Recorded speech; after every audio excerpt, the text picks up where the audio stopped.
Indo British advanced pain clinic నొప్పి మాయం surgery దూరం ఫర్ అపాయింట్మెంట్స్ 9155515563. నమస్తే, నేను Kavitha. Welcome to I dream. Bollywood actor Saif Ali Khan మీద దుండగుడు తెల్లవారుజామున దాడి చేశాడు. వెన్నుముకకి తీవ్ర స్థాయిలో దెబ్బ తగిలింది. సర్జరీ చేయాల్సినటువంటి అవసరం ఏర్పడిందని లీలావతి హాస్పిటల్ సర్జన్స్ చెప్తున్నారు. వెన్నెముక నుంచి ఫ్లూయిడ్స్ పోయాయి. వెన్నెముకకి సర్జరీ చేశాము. 2.5 అంగుళాల కత్తిని కూడా తొలగించామని చెప్తున్నారు. యూజువల్గా ఇలా ఫ్లూయిడ్స్ పోతే ఏమవుతుంది? వెన్నెముక మీద అంత తీవ్ర స్థాయిలో దాడి జరిగితే ఏం జరుగుతుంది? మనతో పాటుగా ఉన్నారు orthopedic surgeon doctor Koteswara Prasad గారు. ప్రసాద్ గారు, నమస్కారం. నమస్తే అండి. సో ఇట్లాంటి యాక్సిడెంట్స్ కావచ్చు, ఆర్థోపెడిక్ ఇంజరీస్ కావచ్చు, ఇలాంటివన్నీ మీరు చాలా క్వైట్ కామన్గా ఉంటాయి. కాకపోతే యాజ్ ఎ కామన్ పర్సన్గా చూసినప్పుడు వెన్నెముక నుంచి ఫ్లూయిడ్స్ పోయాయి. వెన్నెముకకు తీవ్ర స్థాయిలో గాయమైంది. అక్కడ నుంచి ఒక కత్తిని కూడా తీశారు 2.5 అంగుళాలు అనుకున్నప్పుడు ఏం జరుగుతుంది వెన్నెముకకి? నిజానికి ఇది అంటే అసలు బేసికలీ ఫస్ట్ పాపం సైఫ్ అలీ ఖాన్ గారికి ఈ సంఘటన జరగటం చాలా బాధాకరం. And will pray for his speedy recovery. ఆయన త్వరగా కోలుకొని రావాలని first will pray for him. Second thing ఏంటి అని అంటే, స్పైన్ చాలా ఇంపార్టెంట్ పార్ట్ హ్యూమన్ బాడీలో. బికాజ్ స్పైన్ అనేది బ్రెయిన్ నుంచి ఎంటైర్ బాడీ రన్ అవుతుంది, స్పైనల్ కార్డ్. సో ఈ స్పైనల్ కార్డ్ బేసిక్గా మన బ్రెయిన్లో ఉన్న ఇన్ఫర్మేషన్ని శరీరంలో రకరకాల అవయవాలకి ఇన్ఫర్మేషన్ క్యారీ చేస్తుంది. How like an electrical discharge. మనకి పవర్ కరెంట్ ఎలా మనం స్విచ్ ఆన్ చేస్తే లైట్ వెలుగుతుంది, ఫ్యాన్ పనిచేస్తుంది, at the same time AC పనిచేస్తుంది. అలా మల్టిపుల్ వర్క్స్ చేస్తూ ఉంటుంది. అంటే ఒక electricity energy is same, but it does various activities. Same way ఇక్కడ కూడా energy signal is same, but it does various things. నేను మాట్లాడుతున్నాను మీతో, అట్ ద సేమ్ టైం నా బాడీలో ఆర్గాన్స్ పనిచేస్తున్నాయి, హార్ట్ పనిచేస్తుంది, నా బాడీలో బ్లడ్ సర్క్యులేషన్ జరుగుతుంది, అట్ ద సేమ్ టైం నా హ్యాండ్ మూవ్మెంట్స్ చేస్తున్నాను, సెన్స్ ఫీల్ అవుతున్నాము. ఎనర్జీ ఈజ్ సేమ్, బట్ ఇన్ని రకాల యాక్టివిటీస్. అంటే ఎంత హై పవర్ ఆఫ్ ప్రాసెసర్ మన బ్రెయిన్ లో దేవుడు సృష్టించాడు అనేది ఇస్ ద బిగ్గెస్ట్ థింగ్. ఈ ప్రాసెసర్ మిరకిల్. అందుకనే కదా మనం ఎంత చేసినా కానీ దేవుడి సృష్టికి మనం సరితూగలేమని. నేచురల్, కొంతమంది దేవుడు నమ్మని వాళ్ళు ఉంటారు. మన దేవుడు అంటే maybe they may feel bad, but ఈ సృష్టిలో నేచర్ నుంచి వచ్చిన వీటికి మళ్ళీ ఎవరూ రిక్రియేట్ చేయలేకపోతున్నాం. మనకి ఎంత మెడికల్ నాలెడ్జ్ ఉన్నప్పటికీ కూడా మనం ఒక 5%, 2%, 1% ఏదో దాన్ని అడ్రస్ చేయడానికి ప్రయత్నం అయితే చేస్తున్నాం, ఆఫ్ కోర్స్. సో ఈ పర్టికులర్ ఇంజరీలో మీరు చెప్పినప్పుడు ఫ్లూయిడ్ పోయింది సర్వైకల్ వాట్ ఎవర్ స్పైన్ నుంచి అని చెప్పినప్పుడు, ఈ పర్టికులర్ స్పైనల్ కార్డ్ బయట డ్యూరా అని ఒకటి ఉంటుంది. డ్యూరా ఈజ్ నథింగ్ బట్ ఈ లోపల ఉండే స్పైనల్ కార్డ్ నరాల్ని ప్రొటెక్ట్ చేసేది. ఇలా ఉంటుంది, సేమ్ లైక్ ఒక ఎలక్ట్రిక్ కేబుల్ మనం స్ట్రిప్ చేస్తే లోపల కాపర్ వైర్స్ ఎట్లా ఉంటాయో, ఈ కాపర్ వైర్స్ ఉన్న పైన ఉన్న తొడుగే ఈజ్ డ్యూరా. కాకపోతే కాపర్ వైర్స్కి డ్యూరాకి తేడా ఏంటి అని అంటే, ఈ డ్యూరాలో సిఎస్ఎఫ్, సెరిబ్రో స్పైనల్ ఫ్లూయిడ్ అనేది సర్క్యులేట్ అవుతూ ఉంటుంది కాన్స్టెంట్గా. మన బాడీలో ఎట్లా బ్లడ్ ఎట్లా సర్క్యులేషన్లోనే ఉంటుందో, హార్ట్ పంప్ చేస్తూ ఉంటుందో, ఈ పర్టికులర్ సిఎస్ఎఫ్ అనేది బ్రెయిన్ నుంచి ప్రొడ్యూస్ అయ్యి సిస్టమిక్లో నర్వ్స్ మాత్రమే కూల్ చేస్తూ ఉంటుంది. అది డ్యూరాలో మాత్రమే ఉంటుంది, ఎక్కడ ఉండదు. సో ఈ కూలింగ్ సిస్టము ప్లస్ న్యూట్రిషన్, ఈ నరాలకి న్యూట్రిషన్ కూడా కావాలి కదా, ప్రోటీన్ కావాలి, ఎక్కువ ప్రోటీన్ కాంటెంట్ ఎక్కువ ఉంటుంది సిఎస్ఎఫ్లో. ఈ nutrition plus at the same time cooling system, basically that's what is CSF అంటారు. సిఎస్ఎఫ్ అంటే సెరిబ్రో స్పైనల్ ఫ్లూయిడ్. ఇప్పుడు పాపం ఆయనకి జరిగిన ఈ స్టాబ్ ఇంజరీస్లో ప్రాబబులీ వన్ ఆఫ్ ద అంటే స్టాబ్, ఆ వూండ్ వెళ్ళి డ్యూరాని పంక్చర్ చేసి ఆ డ్యూరాలో నుంచి ఫ్లూయిడ్ బయటికి రావటం, లీక్ అవటం జరుగుతుంది. డ్యూరా అనేది ఎక్కడ ఉంటుంది మనకి? మొత్తం ఎంటైర్ స్పైనల్ కార్డ్ లో డ్యూరా ఉంటుంది, కంప్లీట్ గా పైనుంచి మొత్తం వెన్నెముక మెడ నుంచి స్టార్ట్ చేస్తే హైపోథాలమస్, అక్కడి నుంచి కింద లంబార్ సాక్ర్ దగ్గర దాకా డ్యూరా అనేది కంటిన్యూ అవుతుంది. సో ఇప్పుడు తనకి గాయమైంది ఆ డ్యూరాలో ఏ పార్ట్ అనేది, అంటే ఏ బోన్ దగ్గర అయింది ఏంటి అనేది తెలియదు కదా అసలు మనకంటే. ఈ వచ్చిన లిమిటెడ్ ఇన్ఫర్మేషన్లో ఏంటంటే మల్టిపుల్ స్టాబ్ వూండ్స్ అని విన్నాను, నేను కూడా చదవటం జరిగింది. 6 to 7 times ఆ దుండగుడు అతని పైన స్టాబ్ చేయటం జరిగింది. వీటిలో one of the injury was on the back, 1 or 2 injuries were on the back. ఈ వెన్నెముక ఏదైతే ఉందో ఆ వెన్నెముక తగిలి ఆ బోన్ బ్రేక్ చేసుకొని అక్కడి నుంచి వెళ్ళి డ్యూరా లోపల ఉండే నరం, ఆ నరాన్ని కూడా కట్ చేసింది. అంటే ఇప్పుడు డ్యూరా అయితే కట్ అయింది, బట్ నరం కట్ అయితే మాత్రం చాలా రికవరీ అనేది స్లోగా ఉండొచ్చు. ఒక్కొక్కసారి రికవరీ కూడా అవ్వకపోవచ్చు. ఇప్పుడు ప్రిలిమినరీ ఇన్ఫర్మేషన్ అయితే వాళ్ళు అంతా స్టేబుల్‌గానే ఉందని అంటున్నారు. రికవరీ అవుతున్నారు అని రికవరీ అవుతున్నారని చెప్తున్నారు. కానీ మనకి ఇంకా తెలియని విషయం ఏంటంటే ఆయన నడుచుకొని బయటకొచ్చేదాకా మనకి ఆయనకి జరిగిన ఇంజ్యూరీ ఏంటి అనేది మనకు తెలీదు. ఒక్కొక్కసారి డాక్టర్స్ కూడా అంత ఇన్ఫర్మేషన్ పబ్లిక్ డొమైన్‌లో పెట్టలేరు. చెప్పి. ఎందుకంటే ఈజ్ ఏ సెలబ్రిటీ. ఎంతోమంది చాలా అభిమానంతో ఉంటారు కాబట్టి ఏమన్నా గ్రాస్ ఇంజ్యూరీస్ అయినాయి అని వాళ్ళు వెంటనే చెప్తే జనం వెళ్ళిపోయి హాస్పిటల్‌ని ఎన్వైర్న్‌మెంట్‌లోకి లేకపోతే ఇవన్నీ జరుగుతాయి కాబట్టి గార్డెడ్‌గా దాని గురించి ఒపీనియన్ చెప్పడం జరుగుతదనమాట. సో ఈ సర్జరీ అనేది ఎంత టైం పడుతుంది? ఇప్పుడు మీరు చెప్పారు ఆ రికవరీ అనేది ఎంత అవుతుంది? ఆయన ఎప్పుడు నడిచి బయటికొస్తారు అనేది తెలీదు అనుకున్నప్పుడు. యాహ్! టిపికల్‌గా స్పైన్ సర్జరీస్ ఇప్పుడు మీ ముందు మాట్లాడే ముందు నేను ఒక స్పైన్ సర్జరీ గూడా అటెండ్ అయ్యి వస్తున్నాను.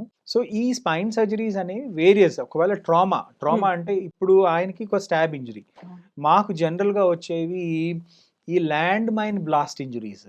యాహ్! ల్యాండ్ మైన్ అంటే యుద్ధం జరిగే నుంచి అక్కడ ల్యాండ్ మైన్ బ్లాస్ట్ అవ్వటం వల్ల స్పైన్ ఇంజ్యూరీస్ అవ్వటము. లేకపోతే బుల్లెట్స్ ఇంజ్యూరీస్. బుల్లెట్స్ ఎక్కువ మాకు ఈ మిడిల్ ఆఫ్రికన్, ఈస్టర్న్ ఆఫ్రికన్ నుంచి వార్ జరిగే ప్రదేశాలు సుడాన్ ఒకటి, సొమాలియా ఒకటి. ఇక్కడ యుద్ధాలు జరుగుతున్నాయి. యెమెన్ ఒకటి. అక్కడ పాపం సోల్జర్స్ వార్‌లోకి వెళ్ళినప్పుడు లేకపోతే మన సోల్జర్స్ వార్‌లోకి వెళ్ళినప్పుడు, వార్‌లో ఉన్నప్పుడు ప్రస్తుతం మనం ఏమి వార్‌లో లేము. బట్ వార్ సిట్యుయేషన్స్‌లో ఈ బుల్లెట్ షాట్స్ తగులుతాయి. లేకపోతే ఆర్సెనల్ అంటే ఈ బాంబ్ బ్లాస్ట్ అయినప్పుడు దానికి సంబంధించిన పెంకులు అన్నీ వెళ్ళిపోయి శరీరంలో గుచ్చుకుంటాయి. చెల్లాచెదురుగా ఆ స్పైన్ చుట్టూ ఇరుక్కుంటాయి. కొన్ని స్పైన్ ఇంజురీ చేస్తాయి. అలాంటప్పుడు మనం ప్రతి సర్జరీ సేమ్ కాదు. అవును. ఒకవేళ ఇది సింగిల్ ఐసోలేటెడ్ స్టాబ్ ఇంజురీ కాబట్టి వాళ్ళకి పిన్ పాయింట్ అంటే ఇక్కడ ప్రాబ్లం ఉంది. గుచ్చిన చోట గాయం ఉంటుంది. ఆ ఎంఆర్ఐలోను, సిటీ స్కాన్‌లో బోన్ ఇంజురీ ఎంత అయింది, నర్వ్ ఇంజురీ ఎంత అయింది అని తెలుసుకొని లోపలికెళ్ళి అక్కడ ఆ సర్జరీ ఏదైతే చేస్తున్నారో దాంట్లో మెయిన్‌లీ ఏంటి అంటే ఈ తెగిపోయిన డ్యూరాని రిపేర్ చేయటం. ఒకవేళ నర్వ్ ఇంజురీ ఏమన్నా అయితే ఆ నర్వ్‌ని కూడా రిపేర్ చేసే టెక్నిక్స్ ఉన్నాయి. సో, కాకపోతే ఏంటంటే యూజువల్లీ ఆ నర్వ్ ఏ లెవెల్‌లో తగింది. ఒకవేళ ఆయనకి మెడలో గుచ్చుకుందా? లేకపోతే థొరాసిక్ లెవెల్‌లోనా? నడుములోనా? దీన్ని బట్టి ఆధారపడి ఉంటుంది ట్రీట్మెంట్ ఏంటి అనేది. ఎనీథింగ్ బిట్వీన్ 1 అవర్ నుంచి 12 అవర్స్, 13 అవర్స్ కూడా సర్జరీస్ జరగటం జరుగుతది. మేము లాంగెస్ట్ సర్జరీ చేసింది almost around 16 hours on CRPF people పైన ఒక 10 సంవత్సరాల క్రితం.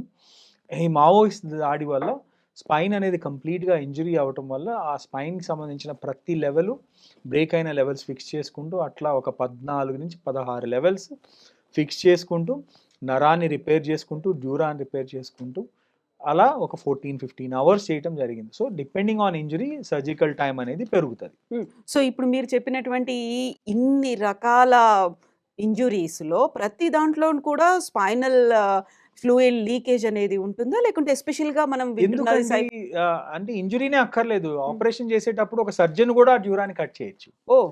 ఎందుకంటే మీకు తెలుసో తెలీదో చిన్నప్పుడు స్పైన్‌కి సంబంధించిన సర్జరీస్ అంటే కాశీకి వెళ్ళినట్టు పంపించేవాళ్ళు. ఈయన వస్తాడో రాడో బయటికి, వచ్చినా ఏ పొజిషన్‌లో వచ్చినా ఏం వస్తారు? కాళ్ళు పనిచేస్తాయో, చేతులు పనిచేస్తాయా, నోరు పోతుందా, కన్ను పోతుందా, వాసన పోతుందా అనేది అది మెంటల్‌గా ప్రిపేర్ అయి ఉండేవాళ్ళు. ఇప్పుడు ప్రస్తుతం క్యాన్సర్‌లో అట్లా ఉంటుంది. క్యాన్సర్ వచ్చింది అనగానే హోప్స్ వదిలేసుకుంటున్నారు చాలామంది. అట్ ద సేమ్ టైమ్ ఒకప్పుడు స్పైన్‌లో కూడా ఏమన్నా స్పైన్‌కి సంబంధించిన ప్రాబ్లమ్స్, స్పైన్‌కి సంబంధించిన సర్జరీ అంటే అసలు ఇతను బయటకు వస్తాడో రాడో, కాంప్లికేషన్స్, జనరల్ అనెస్థీషియా ఇవన్నీ ఉండటం జరిగేది. కానీ అప్పటికి ఇప్పటికి ఎంతో మార్పులు వచ్చేసినాయి. టెక్నాలజీ ఒకప్పుడు నేను చెప్పినట్టు ఆ ప్రాబ్లం నుంచి ఈరోజు spine half an hour, 1 hour surgeries. ఇవాళ చాలా కాంప్లికేటెడ్ సర్వైకల్ స్పైన్ సర్జరీ చేసాం. 4 లెవెల్స్ అంటే 4 లెవెల్స్‌లో స్పైన్ ఫిక్సేషన్ చేసాం. కరెక్ట్‌గా గంట 45 నిమిషాల్లో సర్జరీ అయిపోయింది. సో, అదే ఒకప్పుడు ఒక 6 గంటలు, 7 గంటలు, 8 గంటలు చేసేవాళ్ళు సర్జరీస్. సో, ఈ ఇంప్లాంటేషన్ టెక్నాలజీ కూడా పెరుగుతుంది కాబట్టి, దాని గురించి అవగాహన కూడా పెరుగుతుంది కాబట్టి, ఇప్పుడు మీరు స్మార్ట్ ఫోన్ చిన్న పిల్లోడికి 5 ఇయర్స్ పిల్లోడికి వచ్చినా స్మార్ట్ ఫోన్ ఆపరేట్ చేస్తున్నాడు. మన చిన్నప్పుడు స్మార్ట్ ఫోన్ కాదు కదా, మనం కంప్యూటర్ కూడా ఆపరేట్ చేయడం తెలిసేది కాదు. So, I think technology availability అవే కొంది ఇవన్నీ కూడా డెఫినెట్లీ పెరుగుతున్నాయి. వెన్నెముకకి ఇంజ్యూరీ అయింది. వెన్నెముకకి సర్జరీ చేశాము అనే దాంతో పాటుగా 2.5 అంగుళాల కత్తి భాగాన్ని కూడా దాంట్లోంచి తీశారు అనేది. అదే నేను విన్నాను కానీ సర్ప్రైజింగ్. అంటే అసలు అది ఏం కత్తి? అంత అంత పల్చటి కత్తినా? అంతే స్పైన్‌లో గుచ్చుకొని అది ఇరిగిపోయింది అని అంటే, ఆర్ అంత వెలాసిటీతో కూర్చోడా అనేది మనకి is a $1 billion question. However దీన్ని ఫారిన్ బాడీస్ అంటాం. ఉమ్, ఫారిన్ బాడీస్ అంటే కత్తి ఉండొచ్చు, ఆర్సనల్ గ్లాస్ పీసెస్ ఉంటాయి, మెటల్ పీసెస్ ఉంటాయి. నేను ఈ మధ్య ఒక సుడాన్ పేషెంట్కి ఒక 40 ఫారిన్ బాడీస్ తీశాను శరీరం. ఓ బాంబ్ బ్లాస్ట్కి దగ్గరలో ఉన్నాడు అతను. ఉమ్, లక్కీగా ఏమీ అవ్వలేదు, కానీ ఈ foreign body particles, metal parts ఇవన్నీ ఫేస్ నుంచి నెక్, హ్యాండ్, లెగ్స్, థైస్ అన్ని చోట్ల 42 తీసాం. ఓ 3 hours 4 hours పట్టింది. యమన్ సుడాన్ నుంచి డైరెక్ట్ గా ఇక్కడికి వచ్చారు. ఇక్కడికి వచ్చిన తర్వాత ఎలా అక్కడ తీసుకొచ్చారు? యుద్ధంలో ఉన్నారు కదండి, అవును. వాళ్ళు ఈడ బేసిక్ ట్రీట్మెంట్ చేస్తారు అక్కడ, ఉమ్, యునైటెడ్ నేషన్స్ వాళ్ళ హాస్పిటల్స్లోనే ఏదో. బట్ వాళ్ళకి దానికి మించి ఏం చేయడానికి ట్రీట్మెంట్స్ ఉండవు కదా. So exactly. India is the nearest country. ఒకప్పుడు గల్ఫ్ అది వెళ్ళేవాళ్ళు, కానీ బట్ ఎక్స్పర్టైజ్ సంబంధించి India is definitely at South Asian రీజన్స్లో ఉమ్, వీఆర్ డెఫినెట్లీ గుడ్. మన స్కిల్ కానీ మనకున్న ఇన్ఫ్రాస్ట్రక్చర్ కానీ వీఆర్ ఎట్ పార్, అంటే మనం at par with any western countries I must say. So ఇప్పటికి సైఫ్ అలీ ఖాన్కి ఎలాంటి ఇంజురీ అయింది, ఎక్కడ ఎంత తీవ్ర స్థాయిలో లోతు దిగింది, ఇవన్నీ తెలియకపోయినప్పటికీ బేస్డ్ ఆన్ యువర్ ఎక్స్పీరియన్స్ ఇవన్నీ జరిగాయి అనుకున్నప్పుడు ఎంత టైం పడుతుంది రికవరీ అయ్యి బయటికి నడుస్తూ ఒకటి రావడానికి? అండి, ఈ స్పైన్ ఇంజరీ కనుక నిజంగా నరానికి తగిలి డ్యూరా పంక్చర్ అయ్యి నరం కనుక కట్ అయితే it will take lot of time. Um, మీకు షూమాకర్ అని ఒక ఫేమస్ ఫార్ములా 1 డ్రైవర్ ఉండేవాడు. ఎగ్జాక్ట్లీ. అతను ఒక చిన్న యాక్సిడెంట్తో విప్లాష్ ఇంజరీ అని స్పైన్కి, ఐ థింక్ మోస్ట్లీ స్కీయింగ్ చేస్తూను ఏదో అతను పడిపోయి నర్వ్ ఇంజరీ అయిపోయి 10 సంవత్సరాలు బెడ్లో ఉన్నాడు. మోర్ దాన్ 50,000 కోట్లు ఆయన వైఫ్ ఆయన కోసం ఖర్చు పెట్టింది. 50,000 crores మెడికల్ ట్రీట్మెంట్ కోసం. ట్రీట్మెంట్ కోసం ఆయన సంపాదించిన ప్రతి రూపాయి ఖర్చు పెట్టింది ఆవిడ. ఉమ్, ఫైనల్ గా ఆయన 10 సంవత్సరాల తర్వాత రికవర్ అయ్యాడు. ఉమ్, 10 సంవత్సరాలు 7 years బేసికలీ. సో ఒక్కొక్కసారి నిజంగా నర్వ్ ఇంజరీ అయిపోయి నర్వ్ కనుక రికవర్ అవ్వలేని పరిస్థితిలో డ్యామేజ్ అయితే రికవరీ అనేది అవ్వచ్చు, అవ్వకపోవచ్చు. సో పర్మనెంట్ డిజబిలిటీ అవ్వచ్చు. ఉమ్, ఒకవేళ ఓన్లీ డ్యూరా పంక్చరు ఓన్లీ అక్కడ మటుకే అయింది అంటే కనుక మాకు 1 month to 15 days to 1 monthలో ఆయన రికవర్ అయ్యి బయటికి రావచ్చు. బయటకు వచ్చినా కానీ ఫిజియోథెరపీ అని అవన్నీ ఇవన్నీ ఒక 2-3 months పట్టే అవకాశం ఉంటుంది. సో యూజువల్ గా ఆర్టిస్టులు, యాక్టర్లు అనగానే వాళ్ళ మీద బోల్డ్ అని హోప్స్ అని ఉంటాయి. వ్యూవర్స్ పెట్టుకుంటూ ఉంటారు. వాళ్ళు ఫైట్ చేయాలి, వాళ్ళు డాన్స్ చేయాలి, వాళ్ళ Yeah. యాక్షన్ ఇలా ఉండాలి అని. Yes, yes. సో అవన్నీ చేస్తున్నప్పుడు కూడా తీసుకోవాల్సిన జాగ్రత్తలు మళ్ళీ ఉంటాయి కదా? ఉంటాయి, అఫ్ కోర్స్ ఉంటాయి. ఇప్పుడు మీకు అలా యాక్సిడెంట్స్లో మన తెలుగులోనే చూస్తే నూతన్ ప్రసాద్ గారికి అవును. ఏదో బామ్మ గారి మాట బంగారు ట్రైన్ మాట నుంచి పడిపోయారు. ట్రైన్ పై నుంచి కారు పడిపోయి అవును. ఆయనకు పాపం పర్మనెంట్ డిజేబుల్ అయిపోయి ఆయన True, I true. Think he died అలాగే చనిపోయారు. చనిపోయారు పాపం. ఆల్మోస్ట్ ఒక 15-18 ఆయన ఇయర్స్ అవుతుంది. జీవితం కంప్లీట్ గా మారిపోయింది కదా. సో మేబీ ఆ టైంలో అంత టెక్నాలజీ లేకపోవడం వల్ల, అంత సర్జరీస్ చేయలేకపోవడం వల్ల ప్రాబబులీ ఆయనకి పడిపోవడం జరిగింది. అదే ప్రాబబులీ ఈ రోజు జరుగుంటే మేబీ డిఫరెంట్గా సిచ్యువేషన్ ఉండుండొచ్చు. మేబీ ఆయన సేవ్ చేసి ఉండొచ్చు, ఆయన నడిపించి ఉండొచ్చు. ఇంకా చాలా అడ్వాన్సెస్ వస్తున్నాయి. ఇప్పుడు ఎగ్జోస్కెలిటన్స్ అని వచ్చినాయి. ఉమ్, మీరు ఈ మధ్య ఐ రోబోట్ అని ఒక సినిమా ఒకటి వచ్చింది ఒక 10 years బ్యాక్. మనిషి బదులు robots will be doing performing the thing. మనిషి పైన రోబోట్ ఫిక్స్ అయ్యి robot will be doing the thing. So exoskeletons అంటే ఇట్లా 2 కాళ్ళు 2 చేతులు పడిపోయిన వాళ్ళకి ఎలక్ట్రిక్ బ్రెయిన్ నుంచి తీసుకునే ఎలక్ట్రిక్ స్టిమ్యులస్తో బయట ఒక కవచం లాగా తొడగబట్టడం జరుగుతుంది చేతులకి కాళ్ళకి. ఈ కవచం ఏంటి అని అంటే బేసిక్గా కాళ్ళని సేమ్ మన మైండ్ ఎట్లా ఆలోచిస్తుందో ఈ సిగ్నల్స్ పాస్ చేసి ఈ ఎగ్జోస్కెలిటన్ ద్వారా మనిషి నడవటం.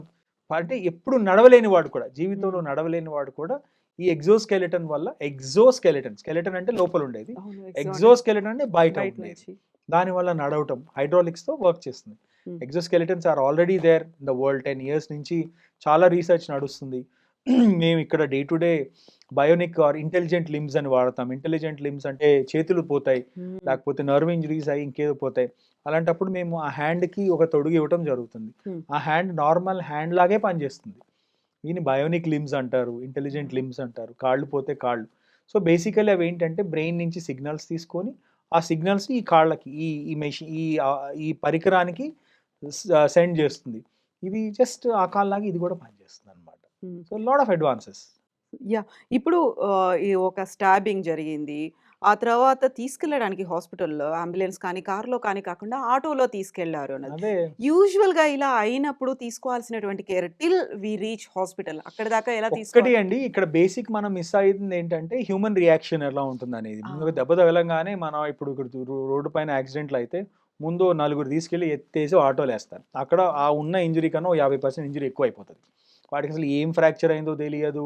లేకపోతే నరం కట్ అయ్యి ఏదైనా బోన్ పియర్స్ అవుతుందేమో ఈ ఎత్తినప్పుడు ఆ పియర్స్ అయ్యి ఇంకా సో గుచ్చుకుపోతుందేమో. యూజువల్ ఎమర్జెన్సీ ప్రోటోకాల్ ప్రకారం ఈఆర్ ప్రోటోకాల్ ప్రకారం always you should call a medical expert home. Bleeding is the key. Hmm. Bleeding ఆపటం ఈజ్ ద కీ. ఎక్కడ ఏవి ఇంజురీస్ ఉన్నాయో ముందు బ్లీడింగ్ని కంట్రోల్ చేయాలి. హ్మ్. ఎందుకంటే మీరు ఈ టైము తీసుకెళ్లే లోపల బ్లీడింగ్ అవుతూనే ఉంటుంది కదా. అది గోల్డెన్ అవర్ అంటాం యా మళ్ళీ.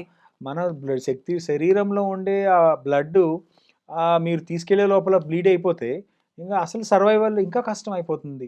హైపోవోలిమిక్ షాక్లోకి వెళ్ళిపోతారు. సో అందుకని ముందు ఏ ఇంజురీస్ అయినా బ్లీడింగ్ స్టాప్ చేయటం కీ.